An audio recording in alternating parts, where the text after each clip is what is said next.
তাহাজ্জুদ আর ফজরের অভ্যাস আছে যার, রহমত পূর্ণ প্রভাত হয় তার।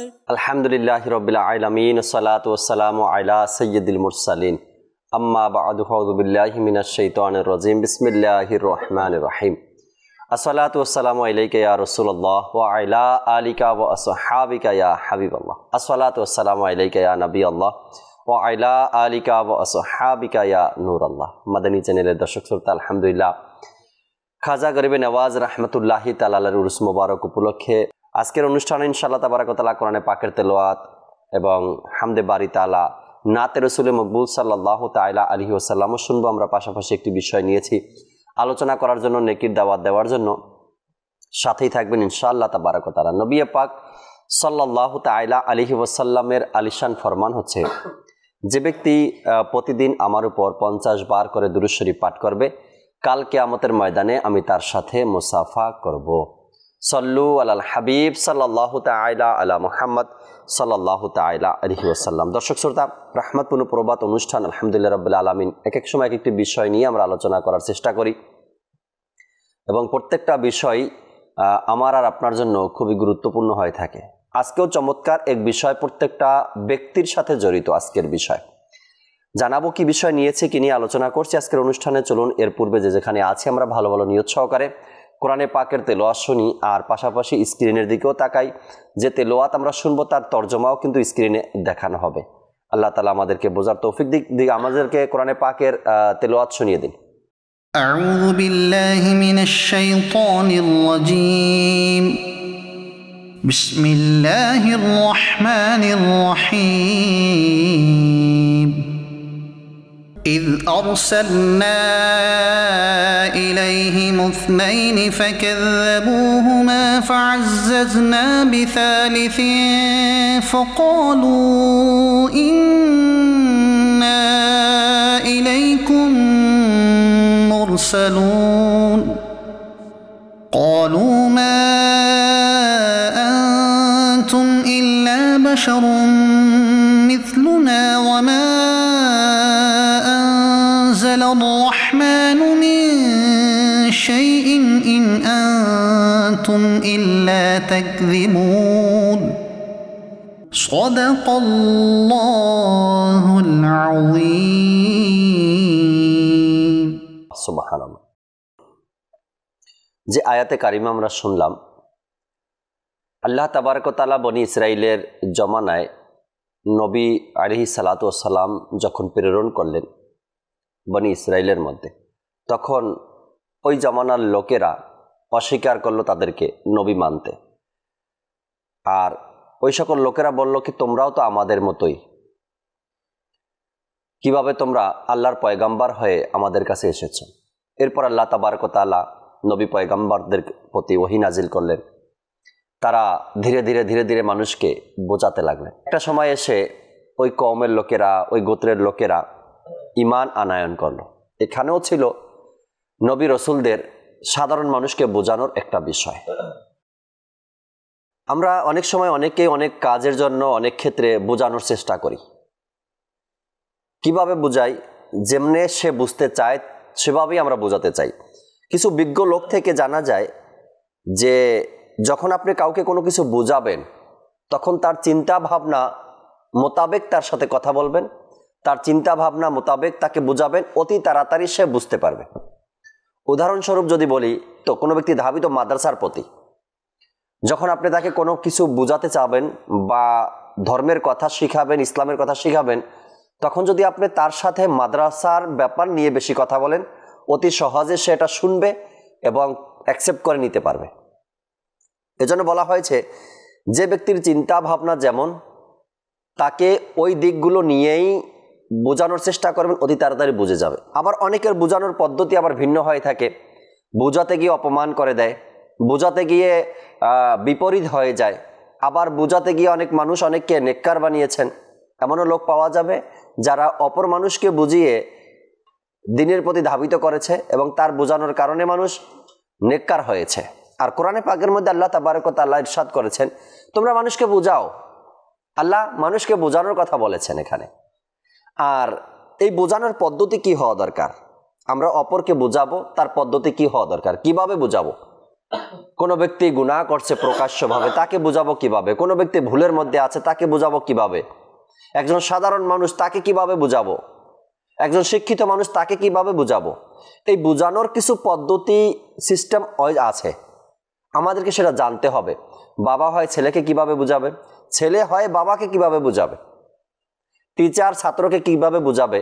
একে অপরকে যে বোঝানোর এক সিস্টেম, এক পদ্ধতি, এটাও ইসলাম দিয়েছে আমাদেরকে। আর এই পদ্ধতিগুলো আমরা কখন জানতে পারি, যখন নেকির দাওয়াত সম্পর্কিত কোনো কিতাব অধ্যয়ন করি, তখন কিন্তু এই বিষয়গুলো আমাদের স্পষ্ট হয়। যে আজকের বিষয় নিয়েছি দর্শক, অপরকে বোঝানোর পদ্ধতি। ইনশাআল্লাহ তাবারাক ওয়া তাআলা মুবাল্লিগে দাওয়াত ইসলামী ইমরান আত্তারি ভাই আমাদের সাথে আছেন। আমরা এই বিষয় নিয়ে আজকের অনুষ্ঠানে গুরুত্বপূর্ণ আলোচনা তার থেকে শুনবো, অপরকে বোঝানোর পদ্ধতি কেমন হয়। আর অনুষ্ঠানে আলোচনা যাওয়ার পূর্বে যেহেতু নুরুল আমিন ভাই আমাদের সাথে আছেন, আমরা একটি হামদে বারি তাআলা শ্রবণ করি। এরপর ইনশাআল্লাহ তাবারাক ওয়া তাআলা আজকের যে বিষয় নিয়েছি আমরা এই বিষয় নিয়ে আলোচনা করব। সাল্লু আলাল হাবিব সাল্লাল্লাহু তাআলা আলা মুহাম্মদ সাল্লাল্লাহু তাআলা আলাইহি ওয়াসাল্লাম। সাল্লাল্লাহু আলাইকা ইয়া রাসূলুল্লাহ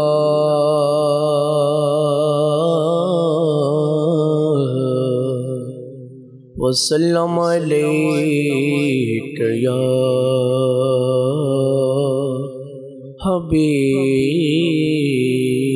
হাবিবাল্লাহ।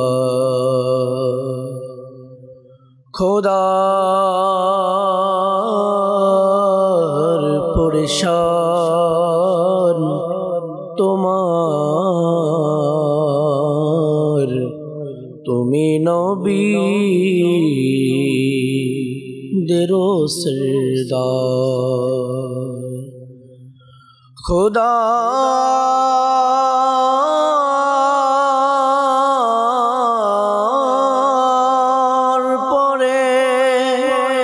শান তোমার,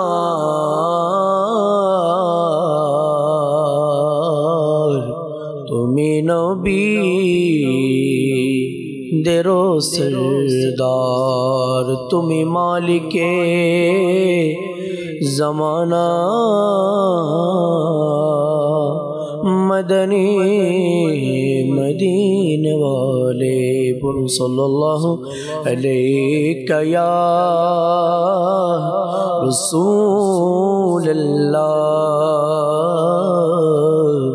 वसल्लम अलैका या हबीबल्लाह। अल्लाहु अल्लाहु अल्लाहु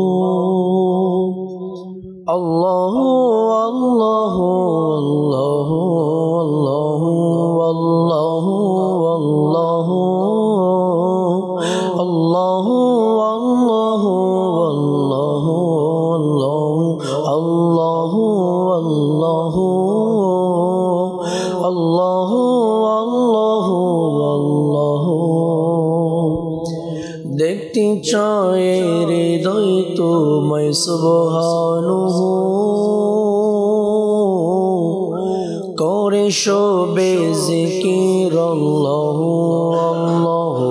देखते चाहे हृदय तुम्हें सुबहानुहु करे शोभे जिकिर अल्लाहु अल्लाहु। भूलिनी भूलबो ना खुदा तुम्हें कबो, भूलिनी भूलबो ना खुदा तुम्हें कबो। मने प्राणे खुदा, मने प्राणे खुदा मौला मौला मौला। मने प्राणे खुदा, मने प्राणे खुदा। अल्लाहु अल्लाहु अल्लाहु अल्लाहु अल्लाहु अल्लाहु अल्लाहु अल्लाहु अल्लाहु अल्लाहु अल्लाहु अल्लाहु। বাগানে গগনে আলো চোনা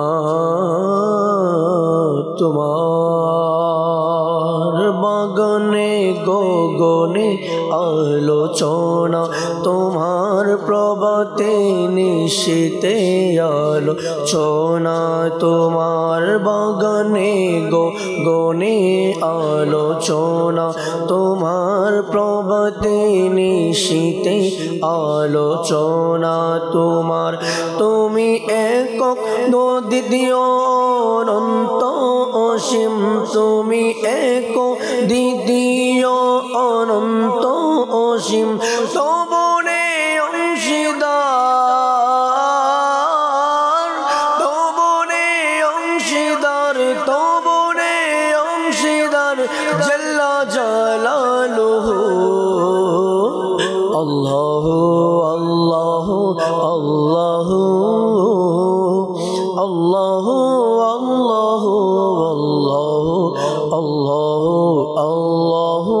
আল্লাহ আল্লাহ আল্লাহ আল্লাহ সারা পৃথিবী চাই তোমায় পেতে শুধু আমরা মোলা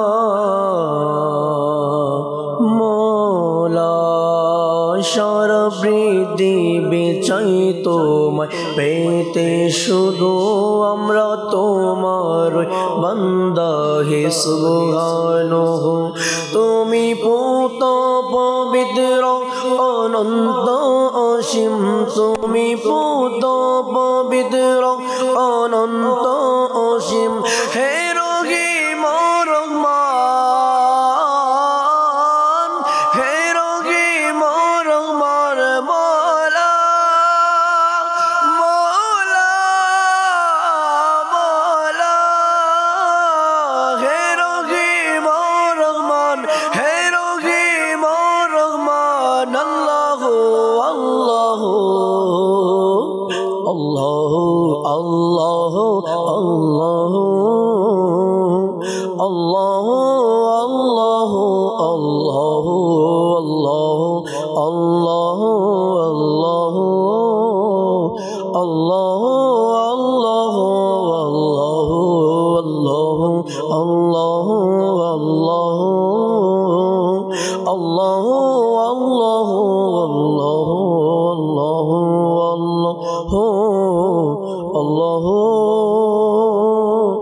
আল্লাহ আল্লাহ সুবহানাল্লাহ। আল্লাহ তাবারক ওয়া তাআলার প্রশংসা, হামদে বারি তাআলা, কতই চমৎকার। হৃদয়ের অন্তরের প্রশান্তি যার মাধ্যমে মিলে, আর অন্তরের মরিচা যে জিকিরের মাধ্যমে দূর হয়ে যায়। আল্লাহু আকবার। আল্লাহ তাবারক ওয়া তাআলা আমাদের জবানকে সবসময় আল্লাহ তাআলার জিকিরের মাধ্যমে তাজা রাখার সেই তৌফিক আল্লাহ তাআলা আমাদেরকে দান করুক। দর্শক শ্রোতা, আজকের যে বিষয় আমরা নিয়েছি, অপরকে বোঝানোর পদ্ধতি। ইমরান ভাই, অনেক সময় মা বাবা সন্তানকে বোঝাতে গিয়ে ভুল করে বসে, পদ্ধতি না জানার কারণে। যে সিস্টেমে বোঝানোর দরকার ছিল সে সিস্টেমে বোঝাতে পারে না বিদায় সন্তান ওই বুঝটা নেয় না। তখন মা বাবা বলে সন্তান আমার কথা শুনে না। কিন্তু একটা পদ্ধতিও তো দেওয়া আছে ইসলামের মধ্যে কিভাবে বোঝাতে হবে। অনেক সময় টিচারও ছাত্রকে বোঝাতে গিয়ে পদ্ধতি অবলম্বন না করার কারণে সঠিকভাবে না বোঝাতে পারলে ওই ছাত্র বুঝতে পারে না বা বুঝটা নেয় না অতি সহজে। তখন আমরা বলি ছাত্ররা কথা শুনে না। অনেক সময় বড় ভাইরা ছোটদেরকে বোঝানোর চেষ্টা করে, ওই পদ্ধতি বা বোঝানোর যে সিস্টেম আছে কিভাবে বোঝাতে হবে সেটা না জানার কারণে এই বুঝটা আমরা দিতে পারি না মানুষকে। এভাবে করে প্রত্যেকটা সেক্টরে ইমরান ভাই বোঝানোর পদ্ধতিটা না জানার কারণে, সেটা হোক দিনী আর সেটা হোক দুনিয়াবি, বোঝানোর যে সিস্টেম আছে সিস্টেমটা আমাকে যদি না জানি আমি, তবে আমি মানুষকে বোঝালেও সেখানে অনেক মানুষ বুঝতে চায় না। আর ইসলামের ক্ষেত্রে তো আরও অনেকগুলো দিক আমাদেরকে সতর্ক থাকতে হয়। যখন আমরা কাউকে দাওয়াত দেই তো বোঝানোর পদ্ধতি তো আমাকে জানতেই হবে, পাশাপাশি ইখলাস, আন্তরিকতা, আল্লাহ তাআলার জন্য কাজটা হওয়া, এটা তো আরও জরুরি। কিছু কথা শুনি ইমরান ভাই থেকে, এরপর দর্শক আপনাদেরকে নাতে রসুল শোনাবো ইনশাআল্লাহ। জি, বিল্লাহি মিনাশ শাইতানির রাজিম, বিসমিল্লাহির রহমানির রহিম। আজকে যে আলোচ্য বিষয় যে বোঝানোর পদ্ধতি, জি, এর অনেকগুলো বিষয় আপনি তুলে ধরেছেন। এখানে দুটো জিনিস, একটি হচ্ছে বোঝানো, আরেকটা হচ্ছে সঠিক পদ্ধতিতে বোঝানো। কোরআনুল কারীমের মধ্যে আল্লাহ তাবারক ওয়া তাআলা অসংখ্য জায়গায় বোঝানোর ব্যাপারেও তাগিদ দিয়েছে। যেমন সূরা জারিয়াতের মধ্যে এসেছে, আল্লাহ তাবারক ওয়া তাআলা ফরমান, সুতরাং তোমরা বোঝাও, বোঝানোর দ্বারা মুসলমানদের উপকার হয়। তো একটা হচ্ছে বোঝানো, এই দায়িত্ব আমাদেরকে নিতে হবে। আর এটা স্বয়ং মহান রব্বুল আলামিন নিজেই দিয়েছে। আর বোঝানোর মধ্যে যে উপকার হয় এটা আমরা সকলেই জানি, এটাও জানি। মা বাবা অনেক সময় সন্তানকে যদি বুঝাইতে পারে তো সন্তান মেনে নেয়। তো এইভাবে যদি আমরা দেখি যে এখন সঠিক পদ্ধতিতে আমরা কিভাবে বোঝাবো, যেভাবে আপনার বোঝানো উচিত, যদি আমরা বুঝাইতে না পারি তাহলে উল্টা সেটা হিতে বিপরীত হতে পারে, ভালো জায়গায় খারাপ হতে পারে। তাই স্বয়ং আল্লাহ রাব্বুল আলামিন পবিত্র কোরআনুল কারীমের মধ্যে যে আমরা মানুষদেরকে যে বুঝাবো, তাদেরকে আহ্বান করব, ভালো কাজে তাদেরকে ডাকবো, এর পদ্ধতি কি হবে মহান রব্বুল আলামিন কোরআনুল কারীমের মধ্যে একটি আয়াত মোবারকা নাজিল করেছেন। আচ্ছা, এটা জাকির ভাই এমন একটি আয়াত, এই আয়াতের উদ্দেশ্যটা হচ্ছে শুধু এটাই যে মানুষদেরকে সঠিক পথে আহ্বান করার পদ্ধতি শেখানো হয়েছে। তো আজকে ইনশাআল্লাহ কারীম এই আয়াতে মোবারকা থেকে আমরা জানবো 14 পারা সূরা নাহলের 125 নম্বর আয়াতের মধ্যে আল্লাহ তাবারক ওয়া তাআলা ইরশাদ ফরমান, আলা হযরত ইমাম আহলে সুন্নাত মুজাদ্দিদে দ্বীন ও মিল্লাত ইমাম আহমদ রেজা খান রাহমাতুল্লাহি তাআলা আলাইহি কানজুল ঈমানে এভাবে অনুবাদ করেন, আপনি আপন রবের পথের দিকে আহ্বান করুন, সুবহানাল্লাহ, পরিপক্ক কলা সৎ উপদেশ দ্বারা। এখানে এই আয়াতে মোবারকা আল্লাহ তাবারক ওয়া তাআলা সুস্পষ্ট যে আহ্বান করা, উপদেশ দেওয়া, নেকির দাওয়াত দেওয়ার বিশুদ্ধ পদ্ধতিটা তুলে ধরেছেন। মানে ধরনটা কি হবে। এখানে শুরুতে যদি আমরা দেখি আপনার তাফসিরে বাইজাবির মধ্যে প্রথম শব্দ উদউ, আহ্বান করো দ্বারা উদ্দেশ্য যে কাকে আহ্বান করবে, এখানে তাফসিরের মধ্যে সে সারা পৃথিবীর মানুষকে। তো ইমাম গাজ্জালি রাহমাতুল্লাহি তাআলা আলাইহি তিনি খুব সুন্দরভাবে যে আহ্বান করার শুধু একটি মাত্র শর্ত, সেটা মানুষ হওয়া। আচ্ছা, এখন মানুষ তো কোন মানুষকে কিভাবে আহ্বান করবে, ইমাম গাজ্জালি রাহমাতুল্লাহি তাআলা আলাইহি লেখেন, নেকির দাওয়াত দেওয়ার ক্ষেত্রে যারা অমুসলিম তাদেরকে ঈমানের দাওয়াত দিবে, গুনাহগারদেরকে নেক কাজের দাওয়াত দিবে, যারা লৌকিকতা প্রদর্শনকারী তাদেরকে একনিষ্ঠতার দাওয়াত দিবে, যারা হিংসার শিকার তাদেরকে কৃতজ্ঞতার দাওয়াত দিবে, মিথ্যাবাদীকে সত্যের দাওয়াত দিবে, খেয়ানতকারীকে আমানতদারের দাওয়াত দিবে, মোট কথা সকল মানুষকে নেকির দাওয়াত দিবে। এখানে আপনার এই আয়াতে মুবারাকার মধ্যে আপনার আল্লাহ তাবারক ওয়া তাআলা যে আহ্বানের যে উদ্দেশ্যটা, এই আহ্বান করার দ্বিতীয় শব্দ ইলা সাবিলি রব্বিকা, অর্থাৎ কোন দিকে আহ্বান করবে, আপন রবের দিকে। তো এই আয়াতে মোবারকার মধ্যে খুব চমৎকারভাবে লেখা হয়েছে যে রবের পথ কি, মানে রবের পথে খুব সুন্দরভাবে উল্লেখ করা হয়েছে। রবের পথ হচ্ছে ঈমান হলো রবের পথ, সত্য ও উত্তম আকীদা হলো রবের পথ, কোরআন হলো রবের পথ, ইলম হলো রবের পথ, নামাজ হলো রবের পথ, যাকাত হলো রবের পথ, হজ হলো রবের পথ, সুন্নতে মুস্তাফা হলো রবের পথ, সৎ চরিত্র রবের পথ, মোট কথা সকল নেকি সম্পূর্ণ দিন এই সবই রবের পথ। অতএব সারা পৃথিবীর মানুষকে আহ্বান করতে হবে আল্লাহ তাআলার দিকে, আল্লাহ তাআলার দিকে আহ্বান করবে।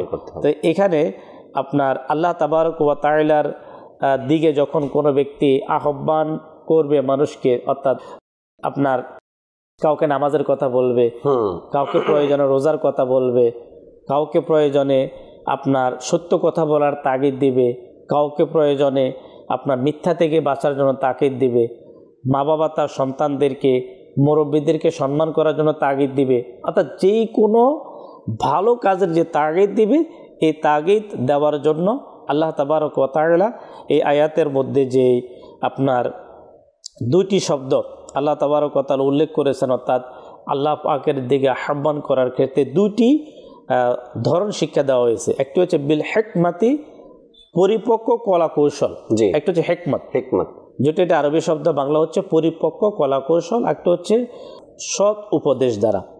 এই দুটি ইনশাআল্লাহ জাকির ভাই যদি আমরা আল্লাহ পাকের দয়া আমাদের আজকের প্রোগ্রামে যদি আমরা এই দুটা জিনিস যদি আমরা বুঝতে সক্ষম হই আল্লাহ পাকের দয়ায়, এবং যদি কোনো ব্যক্তির মাঝে, সেটা মা বাবা হোক, সেটা টিচার হোক, সেটা মোবাল্লিগ হোক, অথবা কোনো একজন বড় তার ছোটকে বোঝাবে, বড় ব্যক্তি হোক, তার মধ্যে যদি আল্লাহ পাকের দয়ে দুটা জিনিস যদি চলে আসে, সে বোঝানোর ক্ষেত্রে কামিয়াবি হয়ে যাবে। মাশাআল্লাহ। আমরা আরো বিস্তারিত আজকের অনুষ্ঠানে জানার চেষ্টা করব যে কোরআন ও হাদিসের মাধ্যমে মানুষকে বোঝানোর পদ্ধতি কি হয়ে থাকে। অনেক সময় দর্শক শ্রোতা, আমরা ভালোর জন্য বোঝানোর চেষ্টা করি, ভালোর জন্য। উদাহরণস্বরূপ, কোনো ব্যক্তি নেশায় আসক্ত, আমরা জানি বা আমার পরিচিত বা আমার খুবই ক্লোজ, তাকে আমি দাওয়াত দিচ্ছি, সেজন্য এটাকে ত্যাগ করে বা ছেড়ে দেয়। এখন এই বলাটা কিভাবে আমি বলবো, আর আমার বলাটা সে অতি তাড়াতাড়ি মেনে নিবে, এর এই উত্তম পদ্ধতি কোরআন ও হাদিস আমাদেরকে শিক্ষা দেয় যে কিভাবে আমি বুঝাবো। এখন আমাদের কি হয়ে যায়, আমরা হয়তো 5 জন মানুষের সামনেই তাকে বলি, 5 জন মানুষের সামনে যখন তাকে বলবো যে আপনার এই অপকর্মটা আপনি ছেড়ে দেন, বা তোমার এই খারাপ কাজটা তুমি ছেড়ে দাও, তখন আরও 5 জন মানুষ শুনলো বিষয়টা। আর সবার সামনে যখন আমি বললাম, তখন ওই ব্যক্তি যে অপরাধী, সে আগে তো ওই 4 জন 5 জন মানুষের আড়ালে গিয়ে এই খারাপ কাজটা করত। যখন সে সবার সামনে, সবাই জেনে গেল বা সবার সামনে আমি বলে দিলাম যে তুমি তোমার এই খারাপ কাজ থেকে তওবা করো, তখন কি হলো, ওপেনলি সবার সামনে এটা প্রকাশ হয়ে গেল। প্রকাশ হওয়ার কারণে তার মধ্যে যে আগে একটা লজ্জা ছিল বা ভয় ছিল মানুষ দেখার, সেই ভয়টা এখন আর নেই। কারণ এখন তো সবাই জেনে গেছে, সবাই জানে আমি ধূমপানের সাথে আমি জড়িত বা আসক্ত। তখন মানুষ কি করে, এই লজ্জাটা উঠে যাওয়ার কারণে আগে যদি সেই খারাপ কাজটা গোপনে করত, এখন সেই খারাপ কাজটা সে ওপেনে করে। কেননা আমার এই ভাই তো জানে, বা এই লোকটা জানে আমি এমন, বা এই লোকটা জানে আমি এই কাজের সাথে জড়িত, তখন সে কি করে, এটা ওপেনে করার সাহস পায়। যদি আমি দ্বিতীয়ত সে অপমানিত হলো। অপমানিত এই কারণে হলো যে আমার এই গুনাহের কাজটা সবার সামনে আপনি প্রকাশ করে দিলেন। আমি খারাপ কাজ করি, আমাকে একাকিত্ব বুঝাতে পারতেন, আমাকে আপনি অন্যভাবে বলতে পারতেন, কিন্তু সবার সামনে আপনি আমাকে অপমান করেছেন। এটাকে এ বিষয়েও হাদিসে পাকের মধ্যে এসেছে, যদি কারো সংশোধন করতে চাও তবে জনসাধারণের সামনে, সব মানুষের সামনে তাকে বলো না, একাকী বোঝানোর চেষ্টা করো। যখন একাকী কাউকে বোঝানো হয় তখন সে অতি তাড়াতাড়ি বুঝতে পারে। এবং বোঝানোর যে পদ্ধতিগুলো দেওয়া হয়েছে, বলা হয়েছে, আমাদের উচিত সে পদ্ধতি অনুসরণ করে মানুষকে বোঝাই আমরা। এতে করে আমি বুঝালাম, আমিও কামিয়াবি অর্জন করতে পারবো, এবং যাকে বুঝালাম, যে জন্য বুঝালাম, সেও ওই বিষয় থেকে বেরিয়ে আসতে পারবে বা সেও সঠিকভাবে বুঝতে পারবে। সে বোঝানোর ধরনটা যদি হয় ধমক দেয়া, আজকাল তো ইমরান ভাই এই বোঝানোর বিষয়টা যদি দেখি তো অবাক লাগে যে মানুষকে ধমক দিয়ে বোঝানোর চেষ্টা করে। এখানে আসলে জাকির ভাই, আল্লাহ তাবারক ওয়া তাআলা যে কোরআনুল কারীমে যে আয়াতে মোবারকা নাজিল করলেন, যে এই আয়াতে মোবারকার মধ্যে যে দুটা জিনিস, একটি হচ্ছে যে হিকমত, ইনশাআল্লাহ এর বিস্তারিত আমরা আজকে শুনবো। শুধু এতটুকু বলি যে কেন ভুল হচ্ছে আমাদের, যেখানে ধমক দেওয়ার বিষয় ছিল না সেখানে আমি ধমক দিয়ে দিলাম। অর্থাৎ আমাদের যে ভুল যে পদ্ধতিগুলা, এই পদ্ধতিগুলা থেকে আমরা তখনই বেরিয়ে আসতে পারবো। আগে আপনাকে প্রথমে সেই ব্যক্তিকে কিভাবে দাওয়াত দেবে এর পদ্ধতি আমাদেরকে জানতে হবে। আলহামদুলিল্লাহ, খুবই চমৎকারভাবে এই কোরআনুল কারীমের এই দুইটা আয়াতের, বিশেষ করে মুফাসসিরিন ইকরাম তারা তাফসীরের মধ্যে পদ্ধতি আছে, যিনি দাওয়াত দিবে উনি কেমন হবে, আচ্ছা ওনার কোয়ালিটি কী হবে, ওনার গুণাগুণ কী হবে, ওনার ভঙ্গিমা কী হবে। তো এই বিষয়গুলা যদি আল্লাহ পাকের দয়ায় আমরা যদি সেগুলাকে আগে শিখতে পারি, আগে জানতে পারি। আচ্ছা যে দাওয়াত দিচ্ছে তাকে যদি প্রশ্ন করা হবে আপনি কি এই ব্যাপারে পূর্ব থেকে আপনি কি নলেজ অর্জন করেছেন, তখন সে বলবে যে না আমি নাই। তখন তারাই ভুল করছে যারা এই সম্পর্কে পূর্ব থেকে তার কোনো কি নেই, জ্ঞান নেই, তারাই কিন্তু নেকি দাওয়াত দেওয়ার ক্ষেত্রে বোঝানোর ক্ষেত্রে ব্যর্থ হয়ে যাচ্ছে। উল্টা দেখা যাচ্ছে যে সেখানে ক্ষতি। আমি পরে এর দিকে আলোচনার দিকে যাবো। শুধু একটি হাদিসে মোবারক আপনার কথার সাথে রিলেটেড, সেটা হচ্ছে নবী করিম সাল্লাল্লাহু তাআলা আলাইহি ওয়াসাল্লাম ইরশাদ ফরমান, আমাকে আদেশ দেওয়া হয়েছে, মানে হুজুর সাল্লাল্লাহু আলাইহি ওয়াসাল্লাম নিজে ইরশাদ ফরমান আমাকে আদেশ দেওয়া হয়েছে মানুষের সাথে তাদের জ্ঞান অনুযায়ী সম্বোধন করতে। আল্লাহ, দেখেন এখানে উদ্দেশ্যটা হচ্ছে হুজুর সাল্লাল্লাহু তাআলা আলাইহি ওয়াসাল্লাম, তাহলে নবী পাক সাল্লাল্লাহু তাআলা আলাইহি ওয়াসাল্লাম নিজেই ফরমান যে আমাকে আপনার আদেশ দেওয়া হয়েছে যে মানুষের সাথে তাদের, তাহলে বোঝা যাচ্ছে যে সকল মানুষ সকল ক্যাটাগরির না, আর সবাইকে একভাবে বোঝানো যাবে না। কেউ শিক্ষিত হবে, কেউ অশিক্ষিত হবে, বিভিন্ন মেন্টালিটির হবে। আর এটা এখনকার যুগে না, আদম আলাইহিস সালাতু ওয়াস সালামের যুগ থেকে শুরু করে আপনার ঈসা আলাইহিস সালামের যুগ থেকে শুরু করে আপনার দেখা যাচ্ছে পুরো পৃথিবীতে যত আম্বিয়া আলাইহিস সালাতু ওয়াস সালাম যারা এসেছেন, তো তারাই সর্বক্ষণ মানুষকে কি করেছে, আল্লাহ পাকের দিকে আহ্বান করেছে।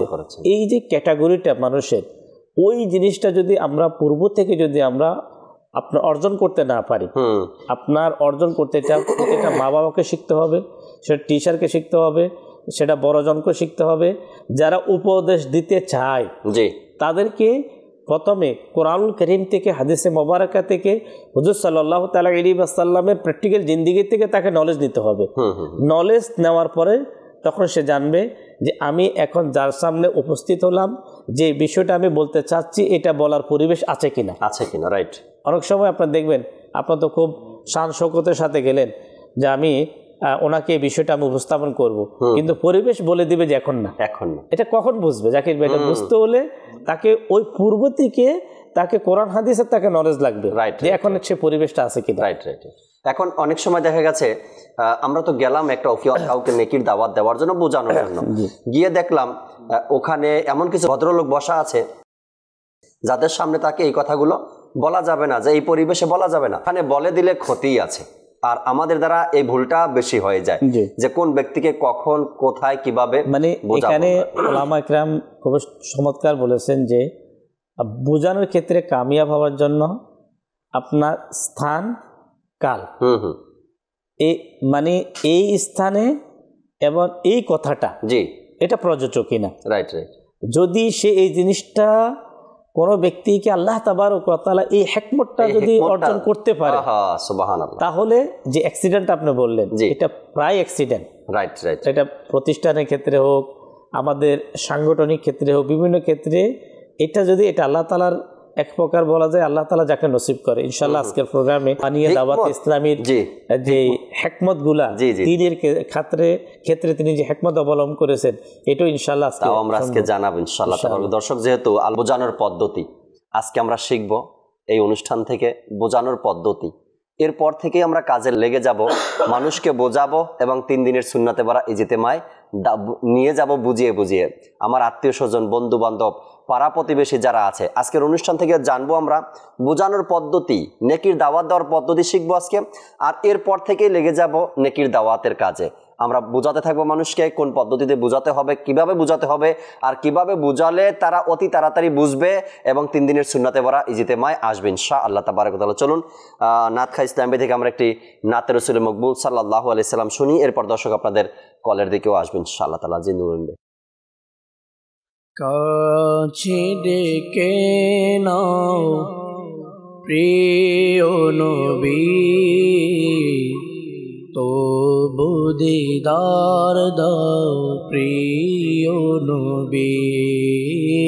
কাছে ডেকে নাও, কাছে ডেকে নাও প্রিয় নবী, তবু দিদার দাও প্রিয় নবী।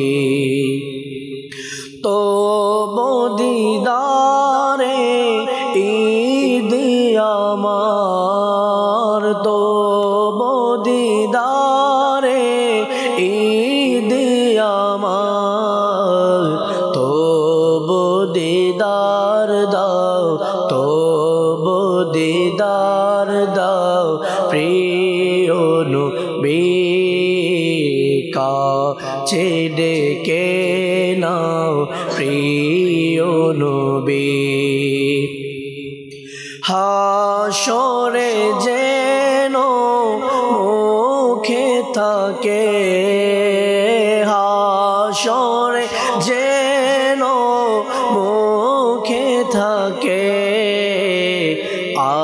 আমারে বাঁচাও, আমারে বাঁচাও প্রিয় নবী, কাছে ডেকে নাও প্রিয় নবী, আমায় কাছে ডেকে নাও, আমায় কাছে ডেকে নাও প্রিয় নবী, তো দিদার দাও প্রিয় নবী।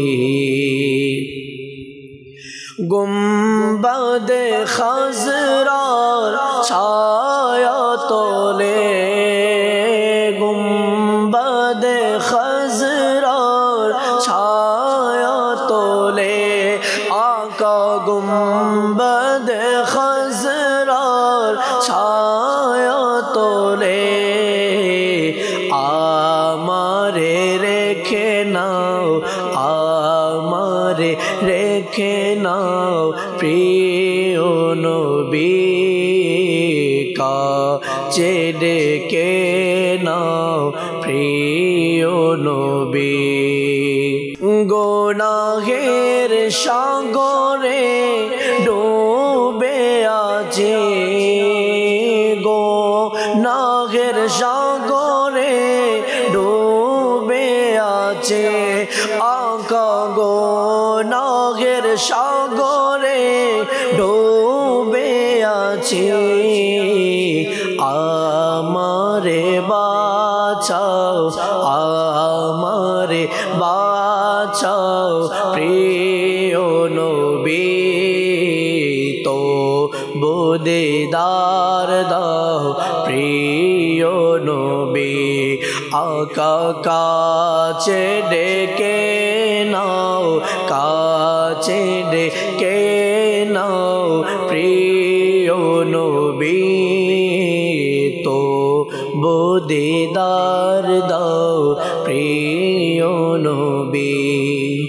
আমায় কাছে ডেকে নাও না মদনী মদিনে ওয়ালে, আমায় কাছে ডেকে নাও না মদনী মদিনে ওয়ালে, প্রেমের সুধাপান করাও না মদনী মদিনে ওয়ালে, তো দোহিদের দোহাই নবী, তো দোহিদের দোহাই নবী, আগা তো দোহিদের দোহাই নবী,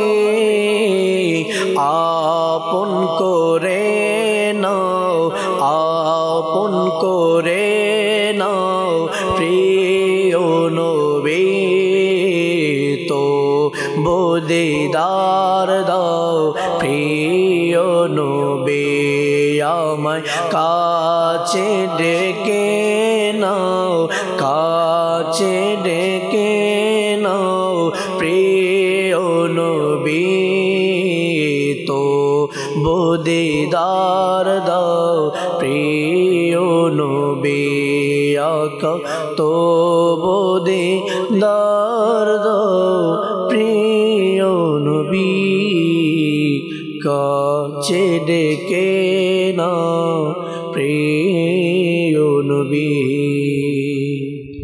সুবহানাল্লাহ। আল্লাহ তাবারক ওয়া তাআলা আমাদেরকে বারবার মদিনায় পাকে হাজিরি নসিব করুক ইনশাআল্লাহ। দর্শক শ্রোতার কিছু কল আছে আমাদের সাথে, কয়েকটা কল শুনি, এরপরে আলোচনায় ফিরবো দর্শক ইনশাআল্লাহ। জি, কল শুনিয়ে দিন। আমি কুমিল্লা সোহাগী থেকে বলছি। আমার নাম মোহাম্মদ নাসের। বাঙালি চ্যানেলের সপ্তম দেখি, আমার তো ভালো লাগে। আমি সবসময় সকালে দুইটা আমি সবসময় দেখি। আমার দুজনে একটু দোয়া করবেন, আমরা সবসময় সুস্থ থাকি। নেটওয়ার্কের সমস্যার কারণে কথা কেটে কেটে আসছে, আল্লাহ তাআলা কবুল করেন। যে দোয়া আপনি চেয়েছেন বা দোয়া করেছেন, আপনার হকেও আল্লাহ তাআলা দোয়া কবুল করেন। সবসময় মাদানী চ্যানেলের সাথে থাকবেন আশা রাখি ইনশাআল্লাহ তাবারাক ওয়া তাআলা। পরবর্তী কল দেন। জাহাঙ্গীর, রাজশাহী। আমি একটি গজল শুনতে চাই, সোনার মদিনা আমার প্রাণের মদিনা। সোনার মদিনা আমার প্রাণের মদিনা, এই কালাম আপনি শুনতে চেয়েছেন, সাথেই থাকুন। নাতখা ইসলাম বেশ শোনাবে আপনাকে ইনশাআল্লাহ। পরবর্তী কল দেন। আমি ঢাকা থেকে বলছি। আমার নাম মোহাম্মদ হারুন রশিদ। আমি চ্যানেল সবসময় দেখি। আমার পরিবারের সবাই আমাদের জন্য দোয়া করে, আমার বাচ্চার জন্য দোয়া করে। আল্লাহ তাআলা আপনার পরিবারকে, আল্লাহ তাআলা আপনার ঘরের মানুষকে, ছোটদেরকে বড়দেরকে সবাইকে আল্লাহ তাআলা ভালো রাখুক। সবসময় মাদানী চ্যানেলের সাথে থাকবেন আশা রাখি ইনশাআল্লাহ তাবারাক ওয়া তাআলা। পরবর্তী কল দেন। আমার নাম সামিয়া, ভৈরব থেকে। আমরা মাদানী চ্যানেল খুব ভালোবাসি। আমি একটি রাতের রাসূল শুনতে চাই। ভালোবাসি ভালোবাসি প্রিয় নবীকে। আচ্ছা, ভালোবাসি প্রিয় নবীকে, এই নাত এই কালাম আপনি শুনতে চেয়েছেন, সাথেই থাকবেন, শোনাবো আপনাকে ইনশাআল্লাহ। পরবর্তী কল। আলামিন আফতারি বলছি, চাঁদপুর জেলা শাহরাস্তি থানা হোসেনপুর গ্রাম থেকে। মাশাআল্লাহ, মারহাবা, রহমতুল্লাহ প্রবাদ অনুষ্ঠান। আমি এলান শুনে অনেক খুশি হই। আমাদের দাওয়াত ইসলামের ইজতেমা আবারও হতে যাচ্ছে। এই ইজতেমার জন্য অনেক অপেক্ষা করেছিলাম অনেকদিন ধরে, কখন হবে আবার আমাদের ইজতেমা। মাশাআল্লাহ, অনেক দীর্ঘদিন পর আবার হতে যাচ্ছে আমাদের ঢাকাতে সুন্নত ওয়াল ইজতেমা। আমরা কাফেলা করে গাড়ি নিয়ে ভরপুর ইসলামিক ভাইদেরকে নিয়ে যাবো ইনশাআল্লাহ। তাই সবার জন্য দোয়া করি, সবার জন্য যেতে পারে সবাইকে দাওয়াত করি ইনশাআল্লাহ। আমার জন্য সবাই দোয়া করবেন। আসসালামু আলাইকুম ওয়া রাহমাতুল্লাহি ওয়া বারাকাতুহু। ওয়ালাইকুম আসসালাম ওয়া রাহমাতুল্লাহি ওয়া বারাকাতুহু। মাশাআল্লাহ, আলামিন ভাই, আল্লাহ তাবারাক ওয়া তাআলা কবুল করেনি। অনেকদিন পরে সুসংবাদ, আল্লাহ চায় এ নিয়েও কিছু কথা বলবো, যেহেতু আজকের বিষয় ইজতেমার সাথে মোটামুটি মিল আছে। এখন থেকে বুঝানোর ধরন শিখবো, পদ্ধতি শিখবো, আর এরপর থেকে বোঝাতে থাকবো 3 দিনের সুন্নাতে ভরা ইজতেমার জন্য ইনশাআল্লাহ। পরবর্তী কল দেন। রাজশাহী, আমি একটা নাচ শুনতে চাই। মদিনা যাবাই দাউনা ইজাদার। নবী রাহমাত, শাফিয়ে উম্মত, সাথেই থাকুন, আপনাকেও শোনাবো ইনশাআল্লাহ তাবারাক ওয়া তাআলা। আমরা আলোচনা করছিলাম দর্শক শ্রোতা অপরকে বোঝানোর পদ্ধতি নিয়ে। 3 দিনের সুন্নাতে ভরা ইজতেমায় যদি আপনার কাউকে নিতে হয়, অবশ্যই এখন থেকে বোঝাতে হবে। আর সেই পদ্ধতিটা যদি আপনার জানা থাকে, ধরনটা যদি আপনার জানা থাকে, তবে আল্লাহ চাই ইনশাআল্লাহ তাবারাক ওয়া তাআলা অতি সহজেই মানুষকে বোঝাতে পারবেন এবং 3 দিনের সুন্নাতে ভরা ইজতেমায় নিয়ে আসতে পারবেন। জি ইমরান ভাই, যেটা বলছিলেন আপনি, দাওয়াত দেওয়ার ক্ষেত্রে, বোঝানোর ক্ষেত্রে বিল হিকমতের কথা বলেছেন, যে অবশ্যই হিকমত থাকতে হবে। তো এই শব্দের আল্লামা জালালউদ্দিন সুয়ুতি আশ-শাফিঈ রাহমাতুল্লাহ তাআলা আলাইহি 14তম পারা সূরা নাহলের এই আয়াত মুবারাকার পাদটিকা 125 নম্বর পাদটিকার মধ্যে তিনি হিকমত দ্বারা যে উদ্দেশ্যটা বোঝে সেটা কোরআন। তিনি বলেন, মানুষকে কোরআনুল কারীমের আয়াত শোনানো, কোরআনুল কারীমের শিক্ষা সম্পর্কে জানানো, কোরআনুল কারীমের প্রদত্ত দলিল শুনিয়ে কোরআনুল কারীমের বর্ণিত প্রজ্ঞার কথা বলে মানুষকে নেকির দাওয়াত দাও। এখানে জাকির ভাই, আল্লামা জালালউদ্দিন সুয়ুতি রাহমাতুল্লাহ তাআলা আলাইহি যে বিষয়টা বললেন, আমার একটি ঘটনা স্মরণ হয়ে গেল, যে কোরআনুল কারীমের সম্পর্কে জানিয়ে, আয়াত জানিয়ে, কোরআনুল কারীমের যেই তাফসির জানিয়ে প্রজ্ঞার কথা মানুষকে বলে আহ্বান করা। মালিক বিন দিনার রাহমাতুল্লাহ তাআলা আলাইহি যে অমুসলিমকে ঈমানের পথে আনার জন্য তিনি যে কাজটা করলেন, তিনার পাশের বাড়িতে, অর্থাৎ পাশে যিনি অমুসলিম বসবাস করতেন, সবসময় এই ঘটনা আমরা মাদানী চ্যানেল থেকে একাধিকবার শুনে আসছি, সে ময়লা আবর্জনা ওনার ঘরের দিকে নিক্ষেপ করত। আচ্ছা, এমনভাবে ময়লা ফেলা হতো যে ওনার ঘরে গিয়ে ওনার ইবাদতের স্থান পর্যন্ত নষ্ট হয়ে যেত। তো একদিন যখন সে অমুসলিম এসে মালিক বিন দিনার রাহমাতুল্লাহ তাআলা আলাইহিকে বললেন যে, হুজুর, আমি যে সবসময় আপনার ঘরে যে ময়লা আবর্জনা ফেলাই, আপনি তো কখনো অভিযোগ করেন না। তাই এখন এই যে মালিক বিন দিনার রহমতুল্লাহ তাআলা আলাইহি তিনি যেমন বললেন যে আমি তো তোমার কাজ হচ্ছে ময়লা ফালানো, আমার কাজ ময়লা পরিষ্কার করা। অতঃপর যখন সে এই কথা বলল যে হুজুর আমি যে আপনাকে বারবার আপনাকে কষ্ট দিই, তাই আপনি তো কোনো অভিযোগ করেন না, আপনাকে রাগ আসে না। এখন তিনি ওই মুহূর্তে তিনি কি বললেন, তিনি কোরআনুল কারীমকে সামনে রাখলেন। সুবহানাল্লাহ সুবহানাল্লাহ। এই যে হিকমতটা তিনি কি বললেন, তিনি বললেন কোরআনুল কারীমের আয়াত, রাগ সংবরণকারী, মানুষকে ক্ষমাকারী, এরাই হচ্ছে আল্লাহ পাকের প্রিয় বান্দা। সুবহানাল্লাহ সুবহানাল্লাহ। যখন মালিক বিন দিনার রহমতুল্লাহ তাআলা আলাইহির জবান থেকে কোরআনুল কারীমের এই আয়াত মোবারকা বের হলো, তখন সে সাথে সাথে বলল যে হুজুর যদি কোনো পৃথিবীর মধ্যে কোনো শ্রেষ্ঠ ধর্ম থাকে তাহলে সেটা হচ্ছে ইসলাম। ঈমান আনলেন, কালিমা পড়ে মুসলমান হলো। সুবহানাল্লাহ সুবহানাল্লাহ। এখানে ছিল, এটাই ছিল হিকমত, জি, যে ওই মুহূর্তে কোন কথা বলতে হবে, কি বললে তার সংশোধন হবে। মালিক বিন দিনার রহমতুল্লাহ তাআলা সেটাই করলেন। জাকির ভাই, এখন আমরা কি করি?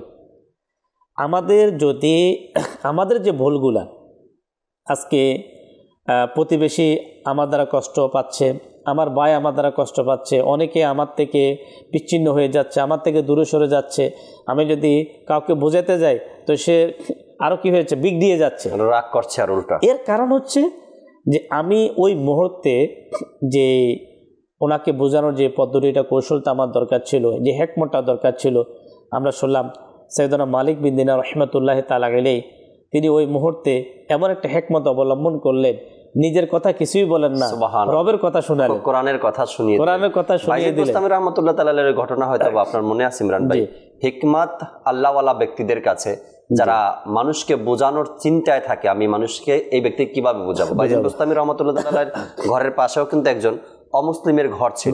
তো সে নিজের কোনো কাজে বাহিরে সফরে গিয়েছে, তো ঘরের মধ্যে ওই অমুসলিমের পরিবার সন্তান তারা ছিল। একদিন রাত্রে ওই অমুসলিমের ঘর থেকে কান্নার আওয়াজ, এটা শুনে বাইজিদ বুস্তামি রহমতুল্লাহি তাআলা আলাইহি তার স্ত্রীকে জিজ্ঞাসা করলেন যে আমার প্রতিবেশী এই অমুসলিমের ঘরের সন্তানেরা কেন কান্না করতেছে।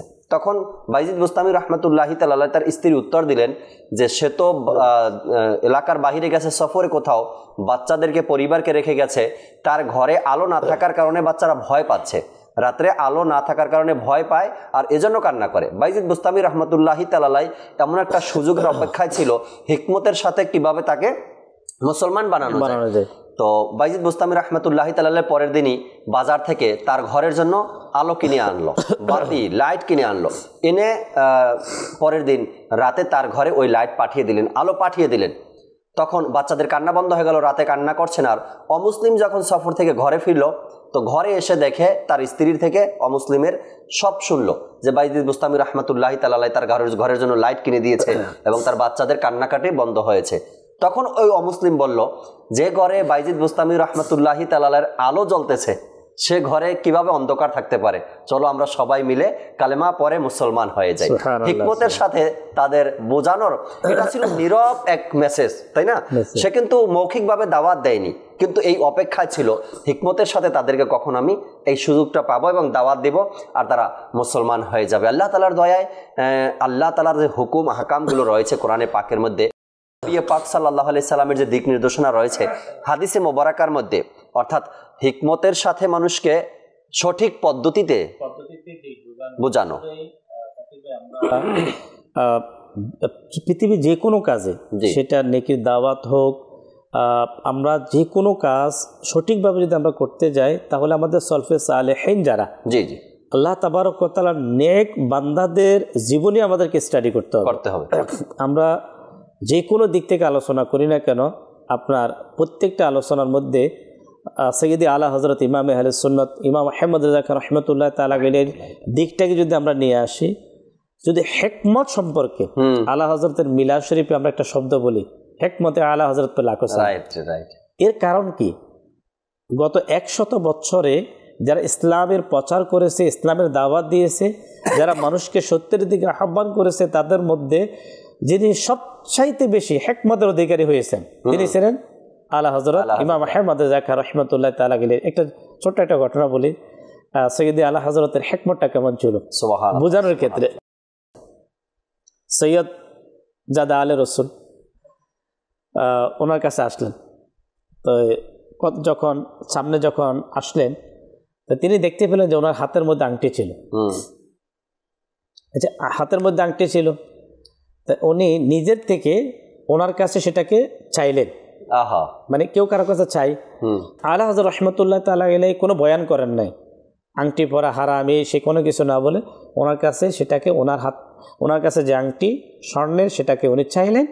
চাওয়ার সাথে সাথে যোগের একজন শ্রেষ্ঠ আলিম কারো কাছে যদি কোনো কিছু চায় তখন অনেকে খুশি মনে দিয়ে দেয়। তো আলে রসুল যিনি নবী পাক সাল্লাল্লাহু আলাইহি ওয়াসাল্লামের বংশধর ছিলেন তিনি আলা হযরতকে সেটা দিয়ে দিলেন। সাইয়্যিদি আলা হযরত রহমতুল্লাহ তাআলা আলাইহি কী করলেন, কিছুদিন পর কিছু স্বর্ণ গোল্ড এর সাথে মিক্স করলেন। মিক্স করে ওই আওলাদ রসুলের ঘরওয়ালির জন্য, ওনার বাচ্চার মায়ের জন্য কি করলেন, দুইটা কানের দুল বানালেন, ফুল বানিয়ে নিলে সেটাকে প্যাকেট করলেন, সেখানে চিঠি লিখলেন। চিঠির মধ্যে এটাই ছিল যে আপনার নানা জানের ইসলামে পুরুষদের জন্য স্বর্ণ ব্যবহার করা নিষেধ। তাই আমি আরো কিছু স্বর্ণ মিক্স করে আপনার ঘরওয়ালির জন্য কি করলাম, উপহার হিসাবে পাঠিয়ে দিলাম। জি দেখেন আলা হযরত রহমতুল্লাহ তাআলা আলাইহি একটা বিষয়, ছোট্ট একটা বিষয়, জি জি যেটাকে আমরা আজকে দেখা যাচ্ছে যে অনেকে কারো হাতে যদি আমরা আংটি দেখি তো আমরা বলে যাই এই স্বর্ণের আংটি, এটা তো হারাম, এটা কি আচ্ছা হারাম। এই মুহূর্তে আমাকে এই মুহূর্তে কি বলার দরকার, আপনি দেখবেন ওটা অবশ্যই দাওয়াত দেওয়া উচিত। কারো হাতে আংটি থাকবেন, আচ্ছা অনেক অনেক পুরুষ আছে এরা স্বর্ণ ছাড়া রূপার বিভিন্ন দিনের হাতের মধ্যে গলার মধ্যে পরিধান করে, তো এর ব্যাপারে একটা নিষেধাজ্ঞা আছে। রূপা ব্যবহার করার জন্য পুরুষের জন্য একটা লিমিট ওজন আছে। এখন আমি যে দাওয়াত দেব, আমি যে তাকে সৎ কাজের আহ্বান করব, তাকে এই কাজ থেকে বিরত রাখব, এখন আমাকে ওই হেকমতে এমন একটা কৌশল, এমন একটা হেকমত আমাকে আনতে হবে, এর মাধ্যমে যেটাকে আমরা বলি আপনার কি সাপও মরে যাবে, লাঠিও ভাঙবে না। সাইয়্যিদি আলা হযরত রহমতুল্লাহ তাআলা আলাইহি এই ওনার যে হেকমতটা ছিল দাওয়াত দেওয়ার কেসকে আজকে পুরো পৃথিবীতে আলা হযরতের খেদমত পুরো পৃথিবীতে কেন, দাওয়াত ইসলামের প্রতিষ্ঠাতা উনি আপনার আউলিয়া ইকরামের মধ্যে সবচাইতে বড় আইডল হিসাবে আলা হযরতকে কেন নিলেন? আজকে আলা হযরতকে এই জন্য নিলেন, আলা হযরত ওই মহান ব্যক্তি যিনি নেকির দাওয়াত দেওয়ার ক্ষেত্রে একজন সফল ব্যক্তি, একজন সাকসেস ব্যক্তি। কাকে কিভাবে দিতে হবে, আওলাদ রসুল, আওলাদ রসুলের সাথে কথা বলার একটা আদব আছে। তাইলে আওলাদ রসুলকে যেভাবে ওনাকে দাওয়াত দেওয়া উচিত, একজন সৈয়দ আওলাদ রসুল উনি যদি ওনার দ্বারা যদি শরীয়ত বিরোধী কোনো কাজ প্রকাশ পায় তো এর মানে ওনাকে দাওয়াত দেওয়া হবে না? হ্যাঁ হবে, কিন্তু সাধারণ মানুষের মতো নয়। সাধারণ মানুষ যেন আল হযরত রহমতুল্লাহ তাআলা আলাইহি ওনার কিতাবের মধ্যে যেন একটা প্রশ্ন করছিলেন। আল্লাহু আকবার। আসলে আলা হযরতের বিষয়গুলো যখন পর্যালোচনা হয় তখন মানুষ বুঝতে পারে যে ওনাকে আলা হযরত কেন বলা হয়। যখন প্রশ্ন করছে হুজুর যদি ছাত্র যদি সৈয়দ হয় আর ওস্তাদ যদি তাকে পড়ার ক্ষেত্রে একটু শাসন করতে চায়, ঠিক আছে, ক্ষেত্রে কি অবলম্বন করবে? তখন সেই ক্ষেত্রে কি করবে? অবশ্য তো করতে হয়। যদি বলছে সৈয়দ জাদাকে উদাহরণস্বরূপ যদি কি করতে হয়, অনেক সময় দেখা যাচ্ছে টিচার একটা বেত নিয়েও কি বাচ্চাকে কি করে শাসন করে, তো তখন এটা নিয়ত থাকবে যে সৈয়দ যদি হয় সেই ছোট, তখন বলবে যে তার নিয়ত থাকবে যে আমি সেই সৈয়দ আওলাদে রসুল নবীর বংশধর, তার গায়ে থেকে ময়লা পরিষ্কার করতে। এই যে ওনার যে উক্তি, ওনার যে ব্যবহার আলা হযরত রহমতুল্লাহ তাআলা আলাইহি, আমরা যদি এগুলাকে যদি আমরা স্টাডি করতে পারি, অসংখ্য। আজকে খাজা গরিব নওয়াজ রহমতুল্লাহ তাআলা আলাইহি মাস চলতেছে আপনার, অর্থাৎ রজব মাস। এই মাসে খাজা গরিব নওয়াজ রহমতুল্লাহ তাআলা আলাইহিকে স্মরণ করা হয়। আমাদের ট্রান্সমিশনের মধ্যে এটা কি অন্তর্ভুক্ত। খাজা গরিব নওয়াজ রহমতুল্লাহ তাআলা আলাইহির যে জীবনী আমরা ঘটনা শুনেছি, ওনাকে শহীদ করে দেওয়ার জন্য একজন ব্যক্তি ওনার পিছনে তো উনি কিছুক্ষণ পরে তার গায়ের মধ্যে হাত রাখলেন। আচ্ছা, হাত রাখার পরে উনি আপনার কি করলেন, বললেন যে বাবা তুমি যে কাজটা করার জন্য আসছো তোমার কাজটা সেরে নাও। সে তো ভয় পেয়ে গেল, হুজুর আমাকে মাফ করে দেন, আমি আসি নাই, আমাকে পাঠানো হয়েছে। এই মুহূর্তে ওনার কি করণীয় ছিল? যেটা করণীয় খাজা গরিবে নওয়াজ মঈনুদ্দিন চিশতি আজমিরি সঞ্জেরি রহমতুল্লাহ তাআলা তিনি সেটাই করলেন। তিনি তার মনোবল বুঝতে পারলেন যে এই লোকটা নত, এই লোকটা কি জি সে অনুতপ্ত, এখন তার সাথে রাগান্বিত হওয়া যাবে না। রাইট। আর এই অনুতপ্ততা জিনিসটাকে উপলব্ধি করে খাজা গরিবে নওয়াজ রহমতুল্লাহ তাআলা সিদ্ধান্ত নিলেন যে না, তাকে মাফ করে দেওয়া উচিত। ক্ষমা করে দিলেন, মাফ করে দিলেন আল্লাহ পাকের দয়ায়। পরে জানা গেল যে সেই লোকটা মুসলমানও ছিল না। সেই লোকটা কি ছিল না? সে আলহামদুলিল্লাহ খাজা গরিবে নওয়াজ মঈনুদ্দিন চিশতি আজমিরি রহমতুল্লাহ তাআলা আলাইহি এই উত্তম আখলাকের বরকতে আলহামদুলিল্লাহ তৎক্ষণাৎ তিনি মুসলমান হয়ে গেলেন, কালিমা শরীফ পাঠ করলেন, ইসলামের মধ্যে প্রবেশ করলেন। আর আল্লাহ পাকের দয়ায় কিতাবের মধ্যে এটাও পাওয়া যায় সে খাজা গরিবে নওয়াজের সোহবত সংস্পর্শ থেকে কমবেশ 55 কিংবা 56 বার এ ধরনের সে বাইতুল্লাহ শরীফের হজ করছে। আল্লাহ আল্লাহ, এটা ছিল খাজা গরিবে নওয়াজের এক হিকমতের সুবহানাল্লাহ পরিচয়। আসল দর্শক শ্রোতা, ইমরান ভাই যে আলা হযরত রাহমাতুল্লাহি তাআলা সৈয়দজাদার আংটির ব্যাপারে একটা ঘটনা তুলে ধরলেন, খাজা গরিবে নওয়াজের ঘটনা তুলে ধরলেন।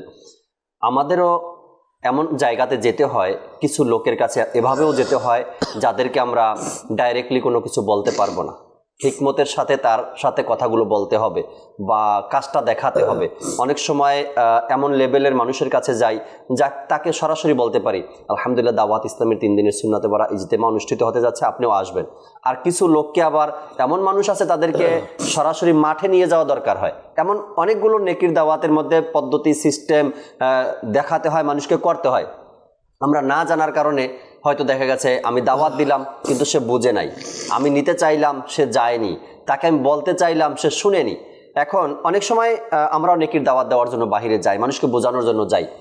দেখা গেছে এমন একজন পার্সনকে বোঝাতে গেলাম, তার দলের লোক প্রায় 50, 60, 100 জন তার সামনে দাঁড়ানো আছে, তাদের সাথে সে মিটিং করছে, কথাবার্তা বলছে।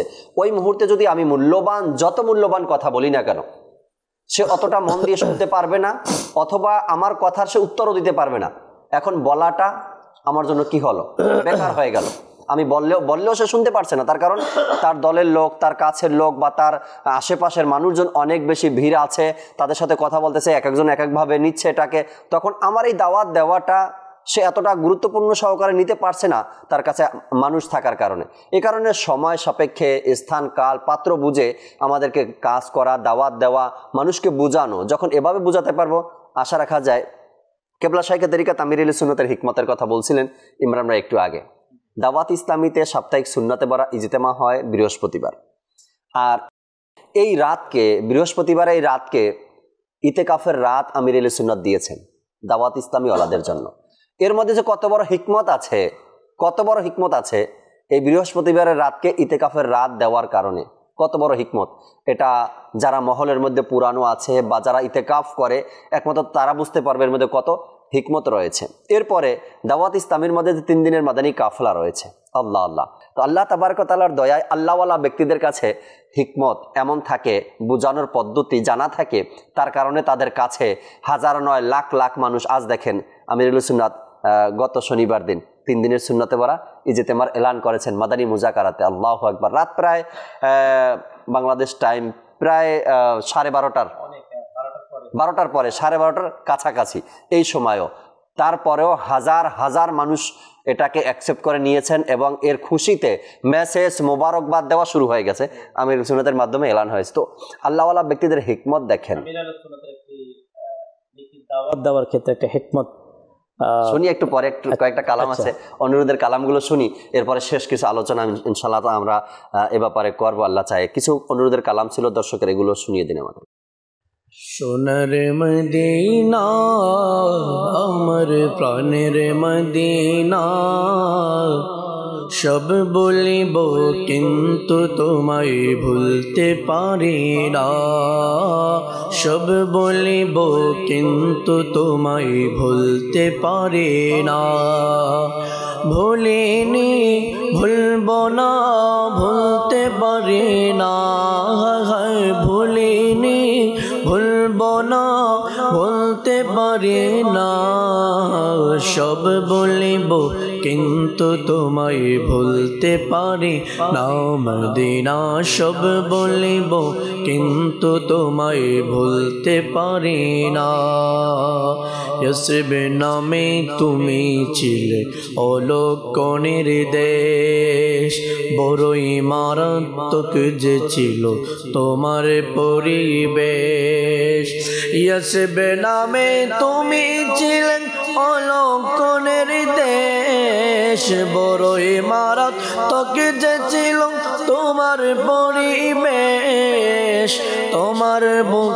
তোমার বুকে শুয়ে আছে শাহে মদিনা, সব বলিব কিন্তু তোমায় ভুলতে পারি না মদিনা, সব বলিব কিন্তু তোমায় ভুলতে পারি না।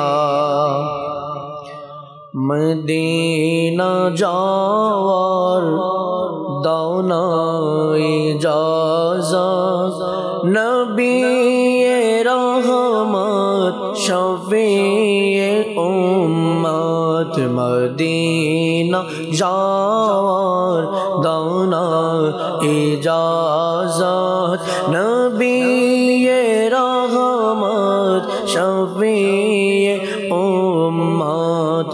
করাও ডেকে পান প্রেমের শরবত, নবী রহমত শফিয়ে উম্মত।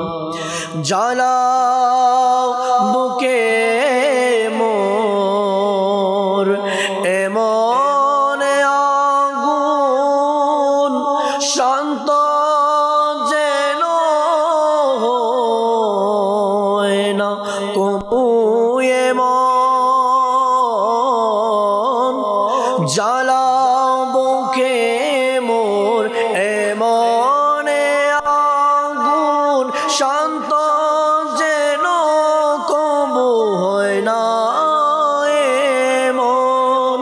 তোমার ওই প্রেমে, তোমার ওই প্রেম যেন কাদায় দিনে রাত, নবী রহমত শফিয়ে উম্মত, নবী রহমত শফিয়ে উম্মত।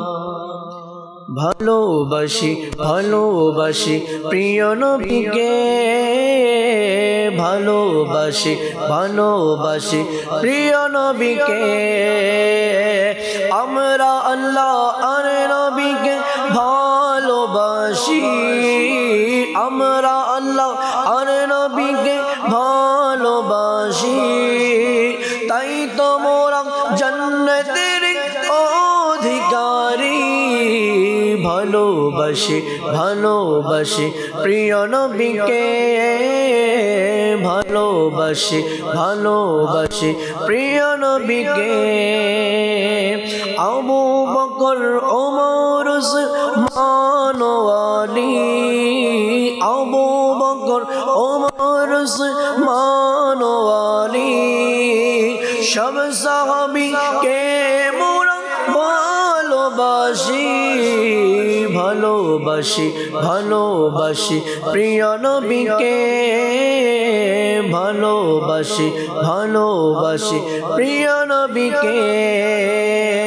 প্রিয় নবী হাসান হুসেন ফাতেমা আলী, প্রিয় নবী হাসান হুসেন ফাতেমা আলী। পাক পাঞ্জাতনকে মোরা ভালোবাসি, পাক পাঞ্জাতনকে মোরা ভালোবাসি। আওলাদে রাসূলকে মোরা ভালোবাসি।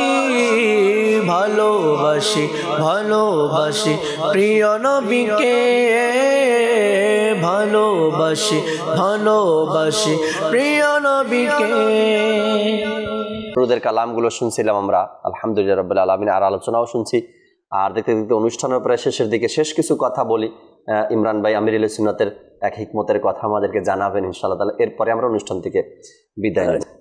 আমির আহলে সুন্নাত দাওয়াত ইসলামীর প্রতিষ্ঠাতা হযরত আল্লামা মাওলানা আবু বিলাল মুহাম্মদ ইলিয়াস আত্তার কাদেরী দামাত বারাকাতুহুল আলিয়া, যার মাধ্যমে আজকে পুরো পৃথিবীব্যাপী আলহামদুলিল্লাহ ইসলামের যে দিনই যে খেদমত হচ্ছে, যদি আমরা ওনার ব্যক্তির জীবনী থেকে আমরা দেখি, একবার আমির আহলে সুন্নাত দাওয়াত ইসলামের প্রতিষ্ঠাতা, দাওয়াত ইসলামের পরিচিতি নাম্বার 40 নম্বর পৃষ্ঠার মধ্যে ঘটনাটা এভাবে লেখা হয়েছে। তিনি যখন রাস্তা দিয়ে যাচ্ছে তো কোনো একজন বখাটো নজওয়ান যুবক ওনাকে ডাকলেন। তো ডাকার সাথে সাথে তিনি সেখানে গেলেন। এবার সেখানে পাশে সিনেমা হল ছিল, আপনার সেখানে মানুষ সিরিয়ালে দাঁড়ানো। ওই যুবকটা আমির আহলে সুন্নাতকে বলতে লাগলো যে মানে এখানে ছবি দেখানো হবে, অর্থাৎ ছবি দেওয়া হয়েছে, আপনারা আমাদের সাথে কি করেন, তুচ্ছ করে আমিরুল সুন্নাতকে এটাই বললেন। তো আমির আহলে সুন্নাত দাওয়াত বারাকাতুহুল আলিয়া তার এই যে কথাটা বলা, তিনি রাগান্বিত না হয়ে তাকে এইভাবে বলতে লাগলেন যে বেটা আমি তো ছবি দেখি না, আমি তো ছবি দেখি না। আচ্ছা, যেহেতু তুমি আমাকে একটা দাওয়াত দিয়েছ, আমি আমার পক্ষ থেকে এটা তোমাকে দাওয়াত দিই। তখন দাওয়াত ইসলামীর সর্বপ্রথম যে মসজিদে সাপ্তাহিক সুন্নতবারে জিতেমা হতো গুলজারে হাবিব, ওই মসজিদকে উদ্দেশ্য করে বললেন সেখানে দাওয়াত ইসলামীর সাপ্তাহিক জিতেমা হয়, সেখানে অংশগ্রহণ করবে। তা আমির আহলে সুন্নাত দাওয়াত বারাকাতুহুল আলিয়া তিনি ওই কথা বলে সেখান থেকে তো বিদায় নিয়ে চলে গেলেন। অনেক দিন পরে একজন নজওয়ান, একজন যুবক, যার মাথায় ইমামা, চেহারার মধ্যে দাড়ি, দেখতে বাহ্যিকভাবে দেখতে মনে হচ্ছে যে লোকটা অনেক ভালো, এমন একজন যুবক আমির আহলে সুন্নাত দাওয়াত বারাকাতুহুল আলিয়ার সাথে মোলাকাত হলো। যখন মোলাকাত হলো, বলে হুজুর আপনি কি আমাকে চিনতে পারছেন? বলে না, মানে বলতেছে স্মরণ হচ্ছে না।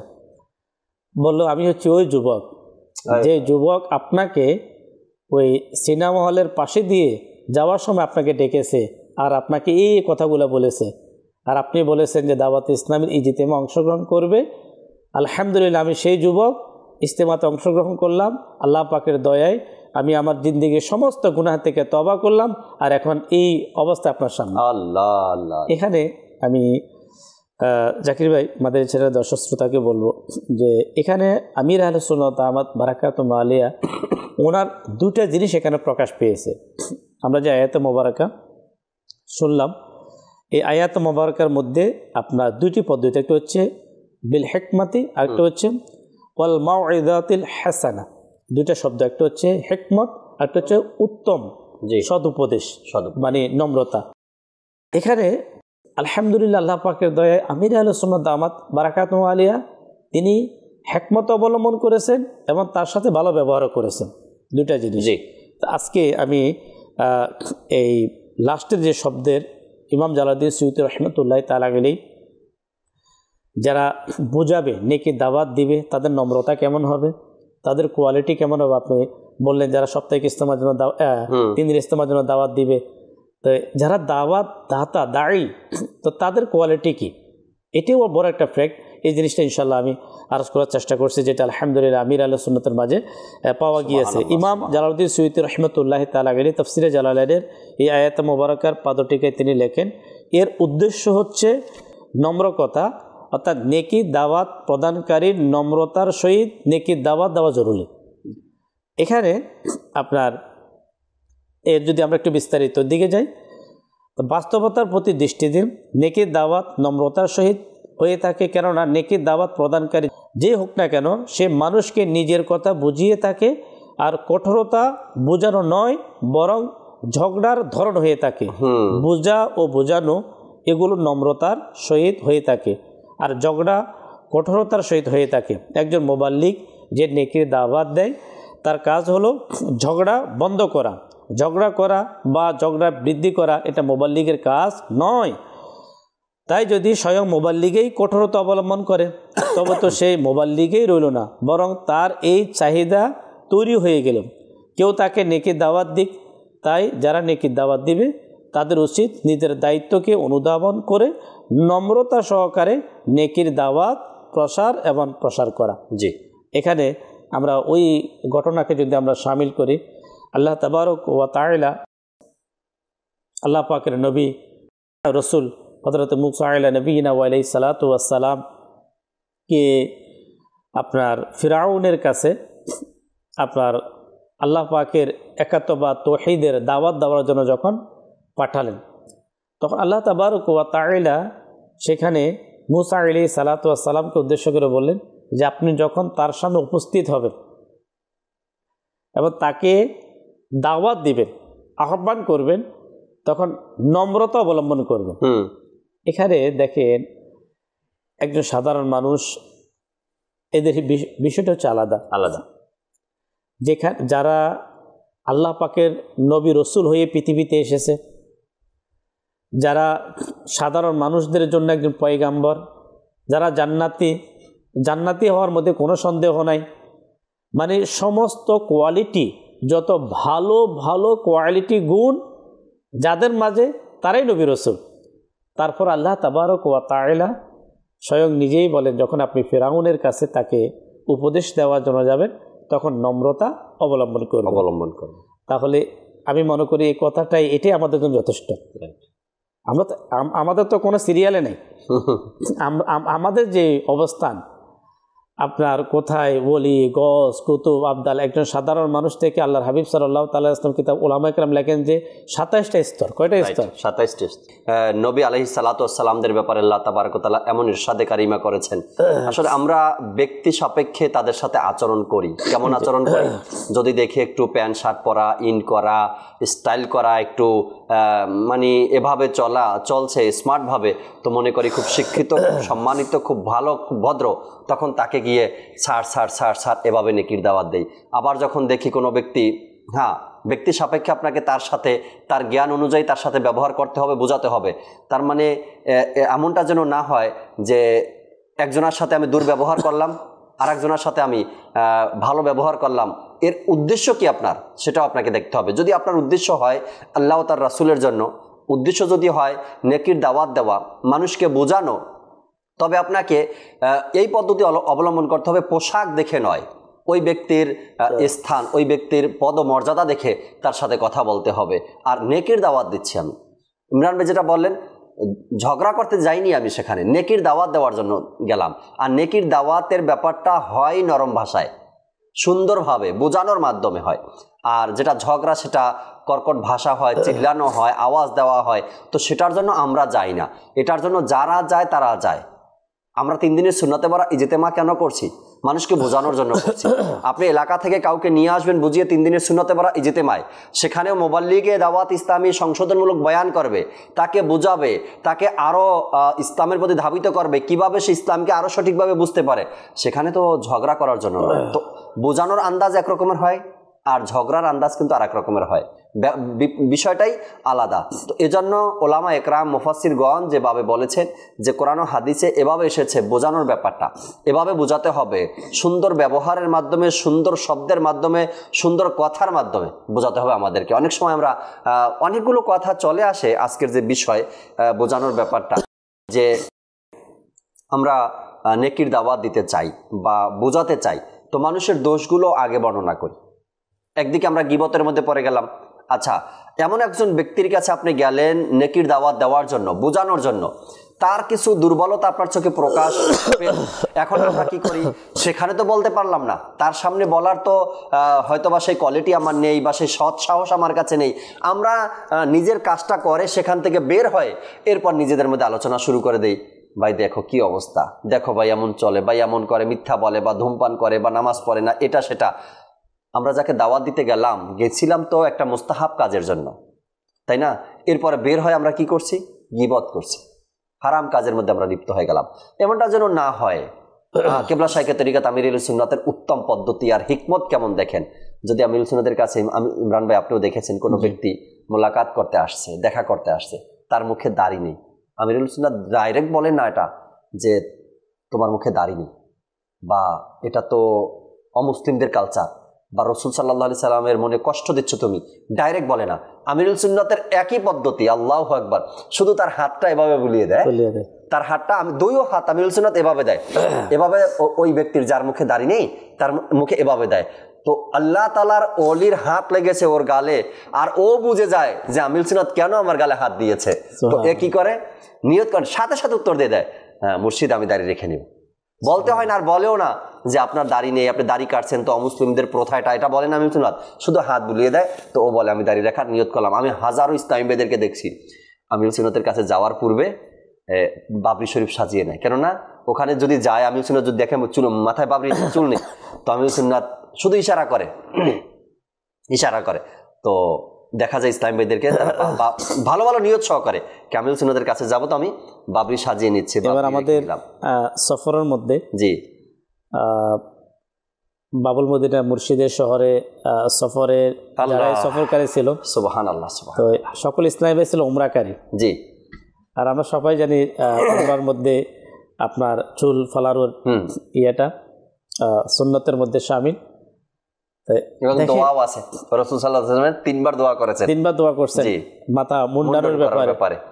তো শেখ তরিকাত আমির আহলে সুন্নাত দামাত বারাকাতুহু আলিয়ার সাথে যখন সিরিয়াল ধরে বাংলাদেশের ইসলামী ভাইদের মোলাকাত, দেখেন কি মজার সময়টা, সুবহানাল্লাহ। ওই সময় আমির আহলে সুন্নাত দামাত বারাকাতুহু আলিয়া এটা খেয়াল করলেন যে যারা মাথায় চুল নেই, কারো মাথায় জি আচ্ছা, মাথায় চুল না থাকলে পাগড়ির বাঁধার ধরনটাও কিন্তু চেঞ্জ হয়ে যায়, তাই না? মাথাটা একটু হালকা ছোট হয়ে যায়, মনে হয় পাগড়ি বাঁধাটা একটু এলোমেলো হয়ে যায়। তো এই জিনিসটা পাশে দেখেন, যারা হক্কারি, যারা পীর মুর্শিদ হয়, শরীয়তসম্মত যারা পীর মুর্শিদ হয়, তারা মুরিদের সবকিছু খেয়াল রাখে সুবহানাল্লাহ, ইসলাহ করার জন্য। সুবহানাল্লাহ। তো পাশে যেহেতু রেজা মাদানী ভাই ছিলেন আমাদের, পরে রেজা মাদানী ভাই বললেন যে এরা সবাই উমরা করে আসছে। সুবহানাল্লাহ। বাপার ইচ্ছা যে আমার মুরিদ সুন্নতের অনুসারী হবে, জি মানে কি হবে, আমলদার হবে। ঠিক আছে, এই জন্য খেয়াল রাখা যে কেউ পাগড়ি পরলো কিনা, আচ্ছা বাবরি চুল রাখছে কিনা, দাড়ি রাখা সুন্নতি। তাই আলহামদুলিল্লাহ আমির আহলে সুন্নাত দাওয়াত বারাকাতুহু আলিয়ার হেকমতের কারণে, ওনার যে হেকমত, এই কৌশলের কারণে আল্লাহ পাকের দয়ায় যেভাবে দাওয়াত ইসলামী সামনের দিকে এগিয়ে যাচ্ছে, আলহামদুলিল্লাহ এগিয়ে যাচ্ছে। আল্লাহ পাকের দয়ায় আমরা যদি চাই এ ধরনের নেকির দেওয়ার ক্ষেত্রে, বোঝানোর ক্ষেত্রে কিছু হেকমত কৌশল আমাদের নসিব হয়, তাহলে দাওয়াত ইসলামের দ্বীনি পরিবেশের সাথে আমরা ইনশাআল্লাহ তাবারক ওয়া তাআলা। দর্শক শ্রোতা, যেহেতু খাজা গরিবে নওয়াজ রাহমাতুল্লাহি তাআলার উরুস মোবারকের দিনগুলো খুবই সন্নিকটে, আর এই উরুস মোবারককে কেন্দ্র করেই আমাদের এই ধারাবাহিক অনুষ্ঠান রহমতপূর্ণ প্রবাদ। আল্লাহ চাই ইনশাআল্লাহ তাবারক ওয়া তাআলা আগামী রবিবার পর্যন্ত, বৃহস্পতিবার পর্যন্ত তো এভাবে খাজা গরিবে নেওয়াজের প্রোগ্রাম, এরপর তো ধারাবাহিক আবার শুক্র শনি রবিবারও থাকবে। আল্লাহ চাই ইনশাআল্লাহ তাআলা আগামীকাল আবারও রহমতপূর্ণ প্রবাদ অনুষ্ঠানে উপস্থিত হব, নতুন বিষয় থাকবে, আপনাদেরকেও সাথে রাখবো ইনশাআল্লাহ তাবারক ওয়া তাআলা। আসুন যে যেখানে আছি আমরা দাঁড়িয়ে সালাতু সালাম পাঠ করি। ইয়া নবী সালাম আলাইকা, ইয়া রাসূল সালাম আলাইকা, ইয়া হাবিব সালাম আলাইকা, সালাওয়াতুল্লাহ আলাইকা। আপনি যে নূরের নবী, নিখিলে ধীরের ছবি, আপনি না এলে দুনিয়া আধারে ডুবি তো শোবে। ইয়া নবী সালাম আলাইকা, ইয়া রাসূল সালাম আলাইকা, ইয়া হাবিব সালাম আলাইকা, সালাওয়াতুল্লাহ আলাইকা। मुस्तफ़ा जाने रहमत बेला को सलाम शम्अ बज़ में हिदायत पेला को सलाम मुस्तफ़ा जाने रहमत बेला को सलाम शम्अ बज़ में हिदायत पेला को सलाम गौसे आज़म इमामों तो का वन का गौसे आज़म इमामों तो का वन का जलवाए शान कुदरत बेला को सलाम मुस्तफ़ा जाने रहमत बेला को सलाम शम्अ बज़ में हिदायत पेला को सलाम डाल दी क़ल्ब में अज़मते मुस्तफ़ा डाल दी क़ल्ब में अज़मते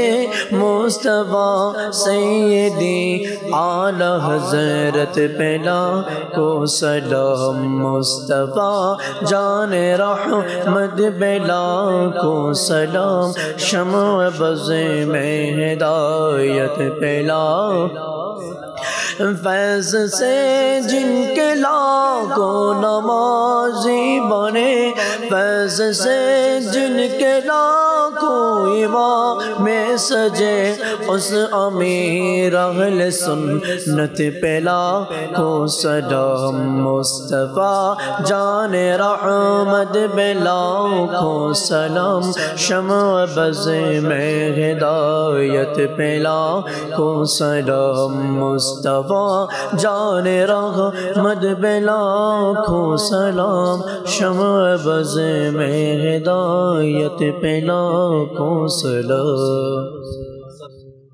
या रसूलल्लाह अस्सलातु वस्सलामु अलैका या हबीबल्लाह सुब्हानक अल्लाहुम्मा व बिहम्दिका ला इलाहा इल्ला अंता अस्तगफिरुका व अतूबु इलैक सुब्हानक अल्लाहुम्मा व बिहम्दिका ला इलाहा इल्ला अंता अस्तगफिरुका व अतूबु इलैक सुब्हानक अल्लाहुम्मा व बिहम्दिका ला इलाहा इल्ला अंता अस्तगफिरुका व अतूबु इलैक अस्सलातु वस्सलामु अलैका या नबी अल्लाह व अला आलिका व अस्हाबिका या नूर अल्लाह ला इलाहा इल्लल्लाह मुहम्मदुर रसूलुल्लाह सल्लल्लाहु अलैहि वसल्लम তাহাজ্জুদ আর ফজরের অভ্যাস আছে যার রহমত পূর্ণ প্রভাত হয় তার